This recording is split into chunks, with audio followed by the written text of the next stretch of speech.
ഓം നമോ ഭഗവതേ വാസുദേവായ. കൃഷ്ണ ഭഗവാനെ ഗുരുവായൂരപ്പ. വരുണ ഭഗവാനും ശ്രീരാമചന്ദ്ര പ്രഭുവിനുള്ള സംവാദമാണ് ഇപ്പോൾ ഇവിടെ പാരായണം ചെയ്യുന്നത്. കേട്ടോളൂ.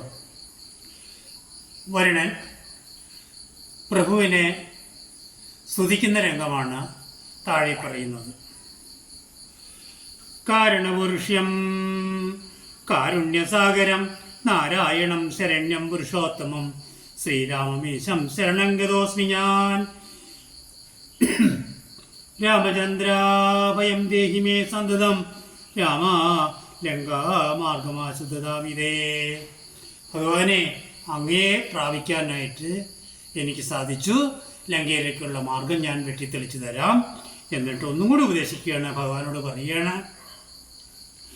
ആകുലമെന്ന് മധ്യലേ സത്വരം സേതുബന്ധിക്കാന്നുള്ള അംഗവിവരൻ ഏതുമാരൊരു ദണ്ഡമുണ്ടായി വരാ വിശ്വകർമാവിൻ മകനമാകയാൽ വിശ്വശില്പ ക്രിയാതൽപരനത്രയും വിശ്വദുരിതാമഹാരിണിയായി തപ വിശ്വമെല്ലാം നിറഞ്ഞിടുന്ന കീർത്തിയും.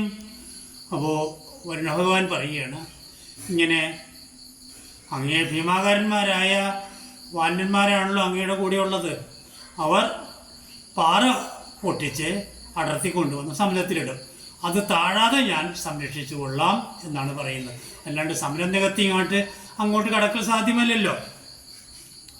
അബ്ദിയും മെല്ലെ മറിഞ്ഞല്ലീടിൽ ഞാൻ സന്തുഷ്ടനായി ഒരു രാമേന്ദ്രൻ തഥാ ചിന്തിച്ചു സുഗ്രീവ ലക്ഷ്മണന്മാരോടും പ്രാജ്ഞനായിടും നളനെ വിളിച്ചുടൻ ആജ്ഞ ഇതു സേതു സംബന്ധേന തർഷടേ മർക്കട മുഖ്യനാകുന്നളൻ പുഷ്കരനെ തന്നെ വന്നിച്ച് സത്വരം പർവ്വതത്തുല്യ ശരീരവീര്യ എന്ന കവികളും.